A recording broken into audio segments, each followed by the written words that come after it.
My name is Catherine Lee, and I'm 42 years old. I'm a mother with a son in the 4th grade. I met my husband, Bob, who is 3 years older than me, at work, and we got married. I became a full-time housewife for a while, but now I work part-time while my son is at school. One day, around 9 p.m., after my son Alex had fallen asleep, Bob, who said he would be late because of a drinking party, came back. And for some reason, he brought my sister Jane with him. Hi there. Wait, Jane, why are you here too? Seeing my puzzled face, Bob and Jane grinned. What? Why are you two laughing? Then, Bob, apparently drunk, thrust a paper at me and started saying something that made no sense. It's the divorce papers. $1,000 in alimony and a $5,000 wedding gift. The paper handed to me was indeed a divorce agreement. But what did he mean by alimony and a wedding gift? As I tilted my head in confusion, Jane said mockingly to me, Losing your husband to your sister. How unfortunate. "Losing my husband to my sister? No way." That's exactly right. I'm marrying Bob. Marrying? Bob is married to me. That's why we brought the divorce papers. I can't just sign the papers so easily. We have Alex, you know? I whispered so that my son Alex, who was probably dreaming upstairs, wouldn't hear. Alex is already 10 and will be in upper grades next year. He'll be fine without a father. No way. Besides, Jane needs me more than you do. What do you mean? I'm pregnant with Bob's child. What? Jane said, rubbing her belly with a triumphant look. Your child is already grown, so you can raise him alone, right? Obviously, I should be the priority. Priority? It's absurd to prioritize the mistress. But Bob said he'd divorce you for me. I was chosen. You two barely talked before, right? How did it go from that to an affair and a pregnancy? I happened to join the same company as Bob and got assigned to the same department by chance. By chance? Jane had been temping at various companies. So it was a series of coincidences. I'm telling you, it was really just a coincidence. That's why Bob and I got excited about it. It feels like fate. Bob put his hand on Jane's shoulder. He hadn't touched me at all since Alex was born. So, the alimony is $1,000, and the wedding gift for us is $5,000. Bob, you mean the alimony for cheating is $1,000, right? Finally understanding, I quietly trembled with anger. I'm glad you understand. Wait, I don't understand at all. Even if you say that, it's already decided. You're trying too hard. It's painful to watch. It's inevitable. Unlike 30-something Jane, she's 42. A single mom in her 40s will stay single forever. Yeah, you can't afford to be picky. Sorry, Catherine. Their words made me feel utterly miserable. As I held back my tears, they turned their backs on me. Where are you going? To Jane's place. Let us know when you sign the divorce papers. Wait, we're not done talking yet. Goodbye, Catherine. The door slammed shut, leaving the hallway in silence. I won't forgive you, neither of you, Jane or Bob. I glared at the door they had walked out of. A few days later, Jane called me. I stopped washing dishes and picked up my phone. Hello. Hi, Catherine. How are you? Just fine. Surprising. I thought you'd be devastated and broken. I can't stay down forever. So, what do you want? Oh, right. I'm going to Bob's parents' house to introduce myself. Just wanted to let you know. Even over the phone, I could picture Jane's expression. She must have lifted her chin and sniffed disdainfully. You have some nerves. I'm impressed. I'm pregnant, and his parents will be thrilled to have a grandchild. Jane, in her naive optimism, didn't anticipate any rejection from Bob's parents. I hope it goes well for you. I'm hanging up now. Okay. Oh, and hurry up and sign the divorce papers. With that, Jane ended the call. All right then. I finished washing the dishes and started making some preparations. The place I went to was Bob's parents' house. I rang the doorbell, and after a while, Bob's mother, Mary, answered. Hi, Catherine. Come on in. Thank you for having me. Bob and Jane haven't arrived yet. Jane lives far from here, so I'm glad I made it in time. You can stay in the other room. Thank you. I went straight to the room adjacent to the living room and quietly closed the door. About 30 minutes later, the doorbell rang. I'm coming. Mary opened the front door, and I heard lively voices. Hi, Mom. Hi, I'm Jane. Oh, it's been a while. Since Bob and Catherine's wedding, right? Yes, it has.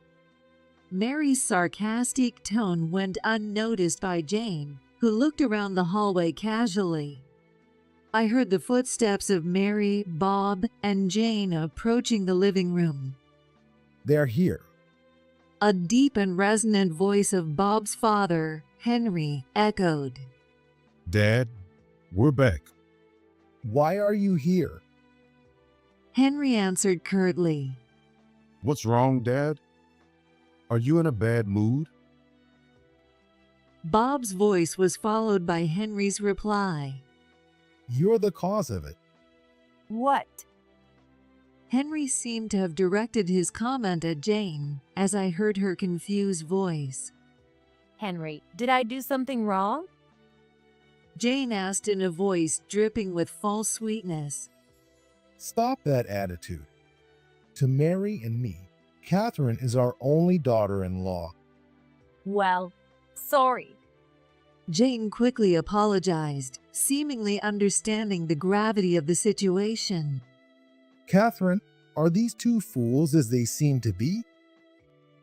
Without any context, Henry called out to the closed door.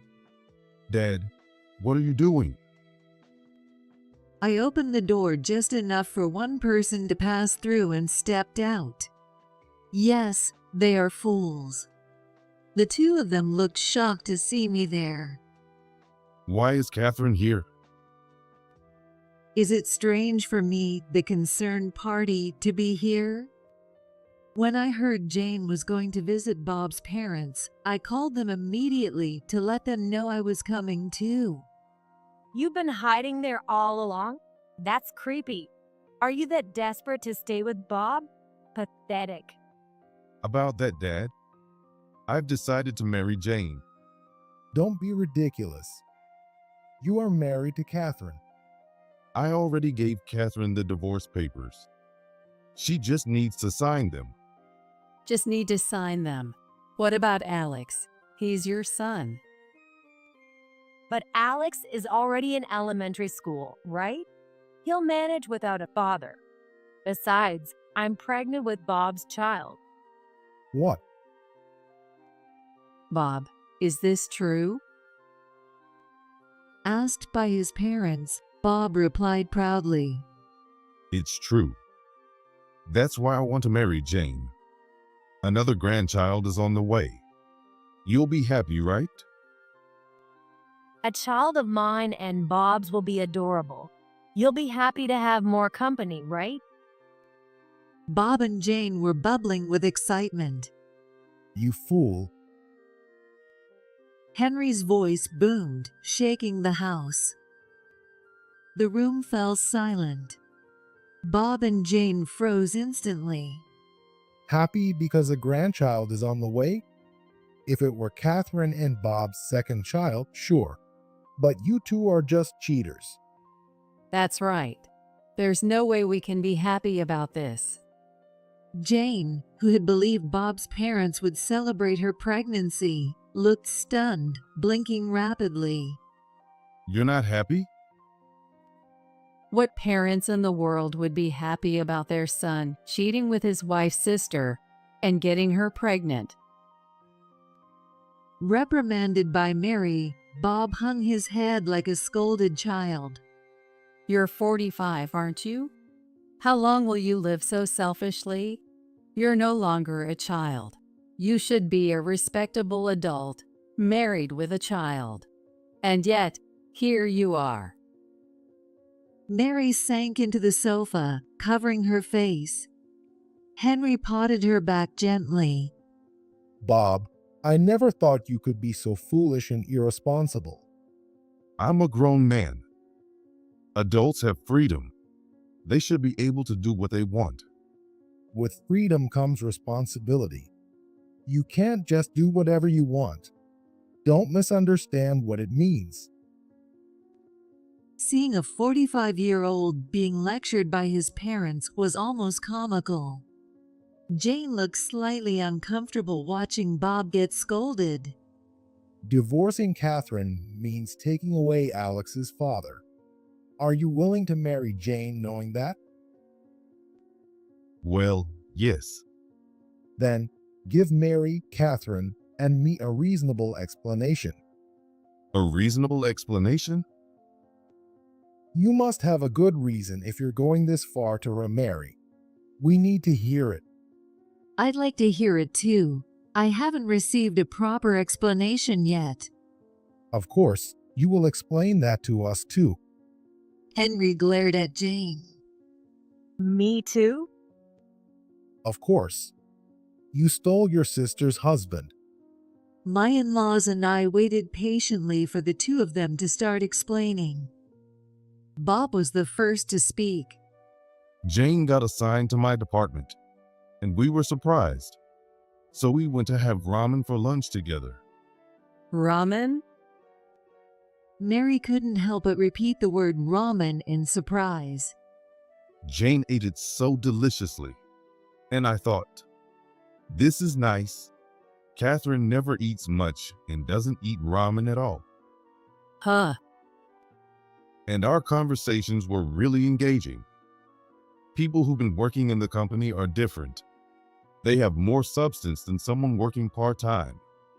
So, you're saying I'm an empty person because I haven't been in the workforce? Well, if I have to say it, yes. Your stories are boring. Like Alex getting a perfect score on a test or being chosen for the relay race at the sports day. Are you saying talking about your own son is boring? I get bored when that's all you talk about. That's terrible. And you call yourself a father? I clenched my fists. But it's true.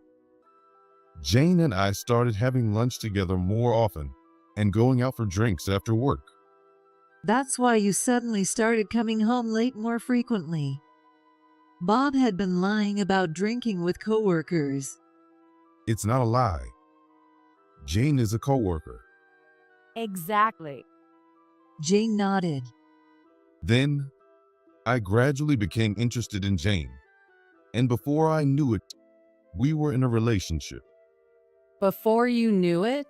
A relationship? Bob, that might be excusable for someone in their late 20s. It's fine.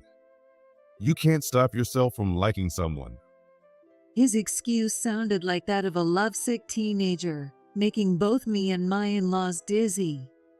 What about you? Prompted by Mary, Jane started to speak. When I met Bob at work, I felt it was fate. I had been interested in him since he came to our house for the first time, and I knew this was my chance. A chance? How could you think that way? I pinched the bridge of my nose with my right hand. So, to summarize, Bob got bored with me and started dating Jane.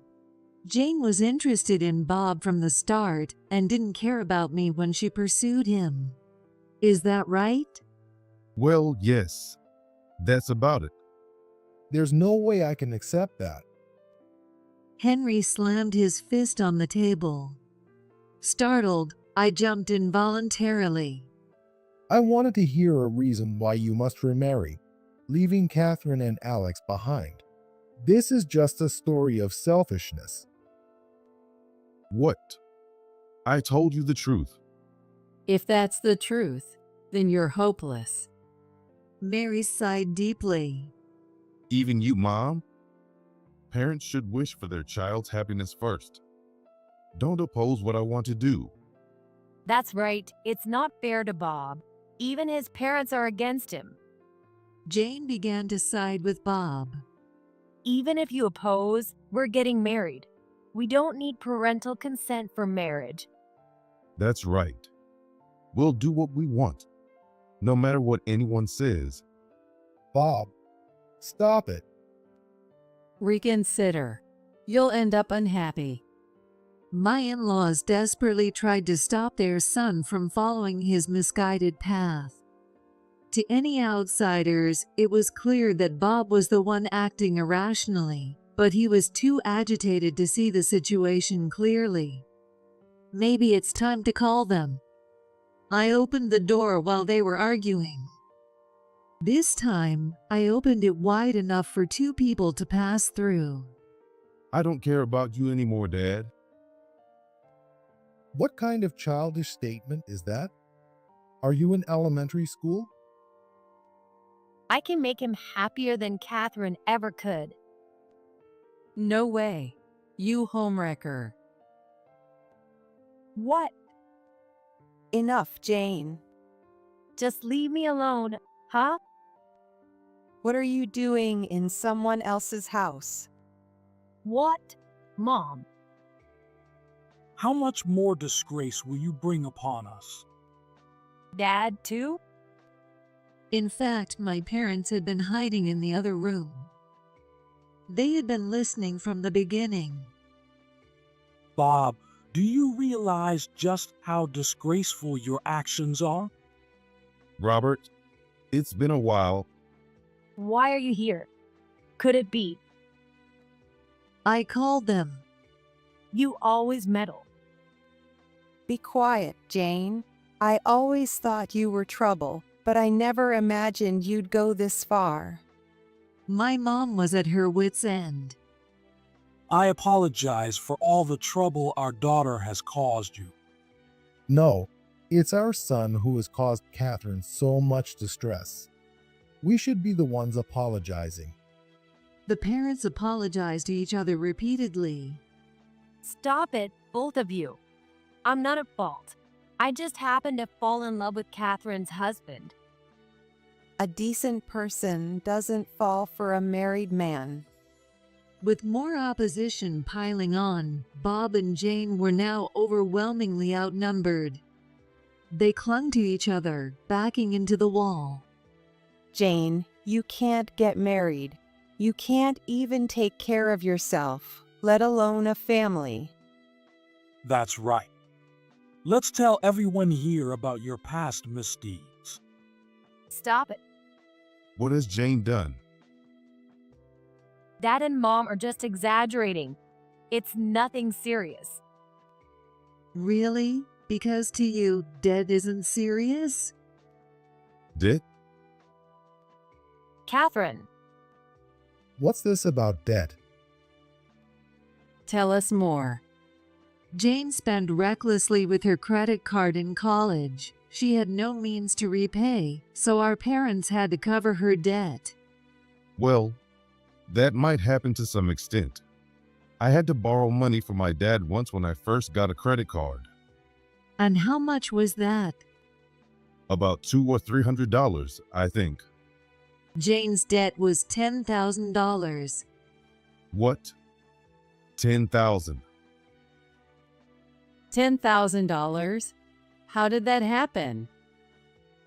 Jane is very vain and prideful, so she frequently bought brand name items and treated her friends to meals. I thought we gave her enough allowance, but Jane has never been good at planning. When we told her to get a part-time job if she needed more money, she just complained and refused. She's a lazy, spoiled brat. My mom spat out the words. Buying up brands and accumulating $10,000 in debt while still a student. Quite an impressive young lady. Bob, you sure have an eye for talent. Henry said sarcastically, making Bob look away in embarrassment. Didn't you notice Jane's things were all branded? I glanced at Jane's bag on the floor. The plain-looking bag actually cost around $6,000. Bob probably didn't recognize it without a visible brand logo. That bag cost $6,000. What? Bob looked at the bag at his feet in shock. I didn't notice at all. Of course not. Her shoes are from a famous Italian brand, and those earrings are worth at least $1,000. Bob scanned Jane from head to toe. You've been wearing that much in brands? What's wrong with that? I bought it with my own money. Your own money, really? Everyone turned to look at me. Catherine, what do you mean? Do you mean she has other men besides Bob? No, that's not it. But do you really think Jane, who has been working as a temp, can afford to buy all these brands? That's true. Bob surprisingly nodded in agreement with me. When I looked at Jane, she was staring at the floor, sweating nervously. Jane, do you want to explain? What? I leaned in to look at her face, giving her a chance to speak for herself. It would be more sincere if she confessed. But Jane decided to play dumb. I don't know what you're talking about, but don't make accusations just because you lost your husband. Too bad. Then I'll say it. Jane has been borrowing money from payday lenders. Everyone's eyes widened in shock. You still haven't learned your lesson, you foolish girl. My dad was about to hit Jane, but Bob and Henry stopped him just in time. Jane, what's going on? You promised not to make unnecessary purchases anymore. Jane, is it true you borrowed from payday lenders? It's just a temporary need, right? Jane stayed silent, ignoring all the questions thrown at her. Say something. Seeing my dad reaching his limit, I decided to explain again.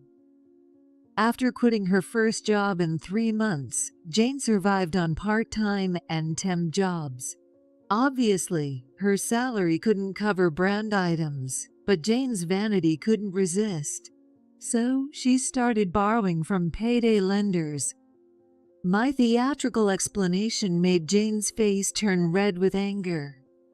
This might be a sickness. Maybe you should see a doctor. My advice seemed to fall on deaf ears. Jane's spending habits haven't changed. She uses her salary to pay off debts and then borrows more before the next payday, creating a never-ending cycle. A vicious cycle. I never realized she was such a spender, considering her things didn't look overly branded. Bob slumped, resting his hands on his knees. What are we going to do? The baby is almost here. Bob asked as if there was any way she could repay it. But Jane's answer hadn't changed since then. I thought Dad and Mom would help me out. They'll repay it for me, just like before.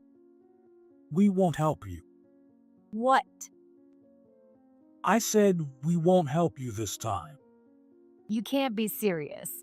I'm sorry for borrowing money without telling you. I won't do it again, so please help me just this once.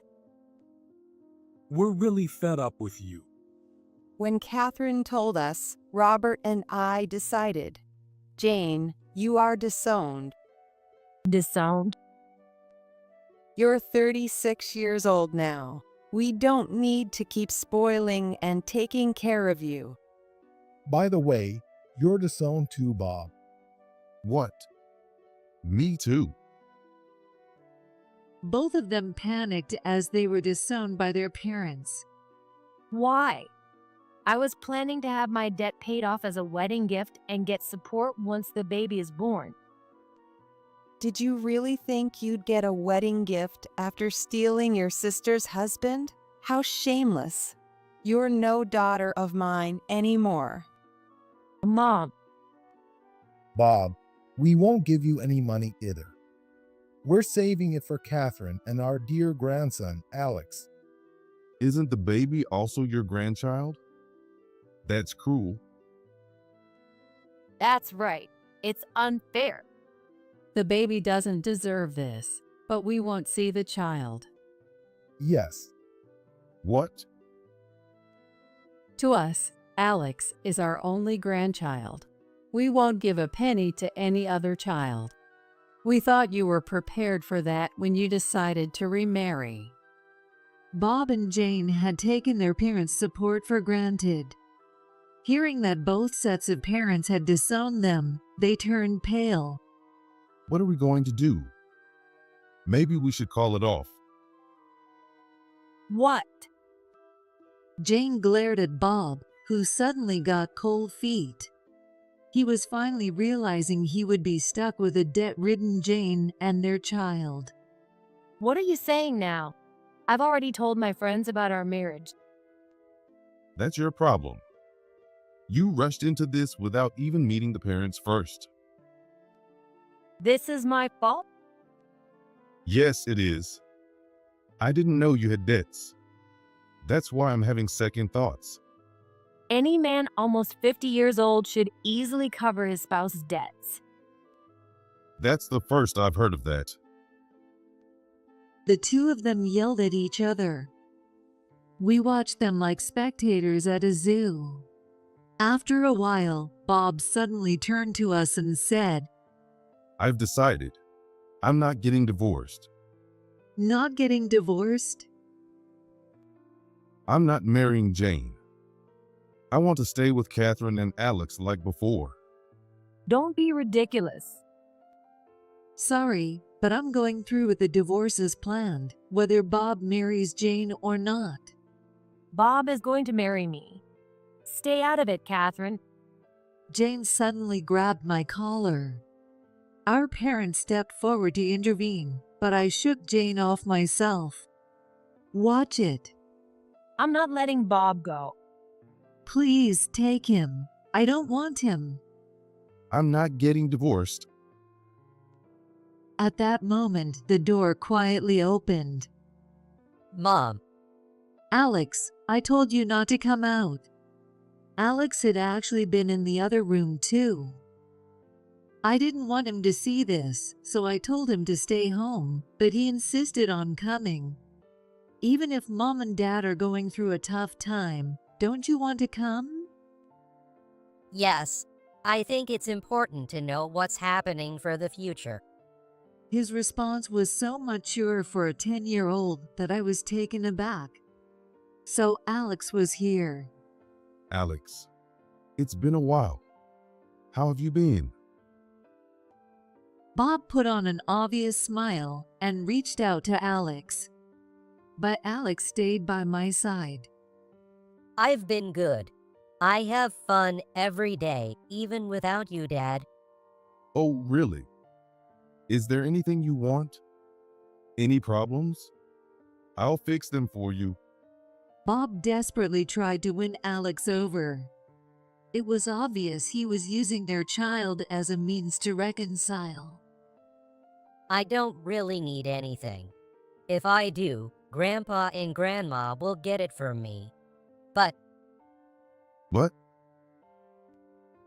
there is one problem. What is it? I'll take care of it. You won't divorce Mom. What? Bob was stunned by Alex's words. See? You'll take care of it, right? So, sign the divorce papers now. Alex pulled the divorce papers from his backpack and placed them on the table. What? Alex? I was even surprised by this. Come on, Dad. Hurry up. Oh, well, Alex, What are you waiting for? Oh, you need a pen. Here. Alex handed Bob a pen, and Bob took it reflexively.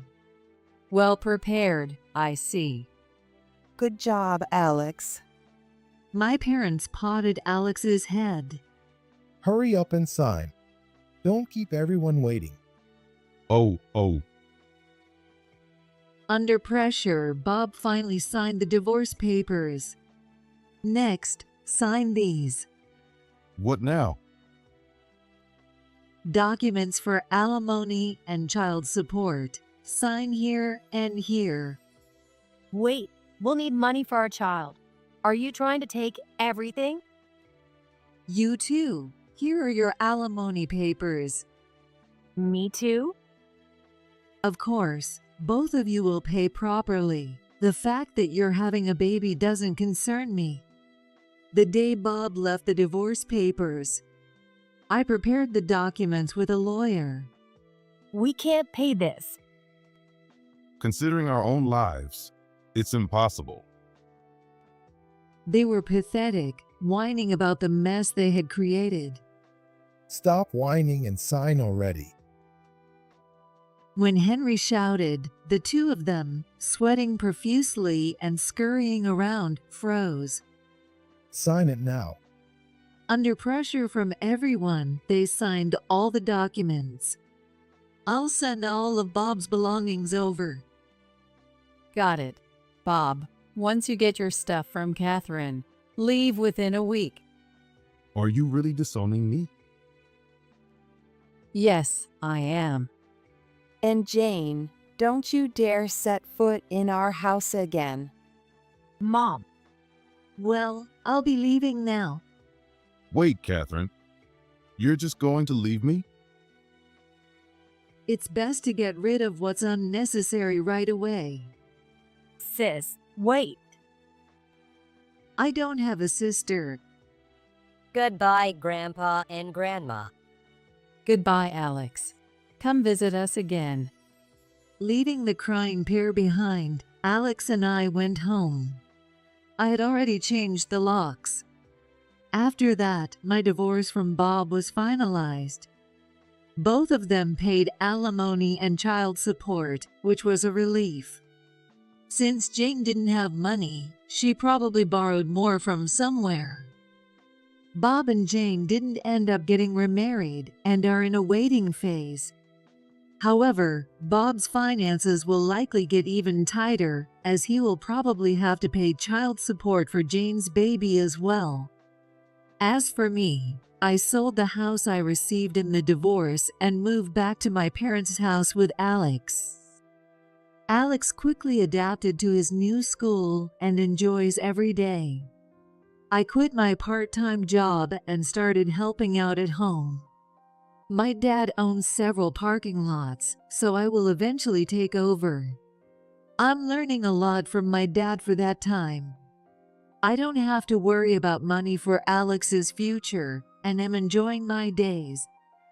From now on, I'm determined to do my best as a mother to protect Alex's happiness.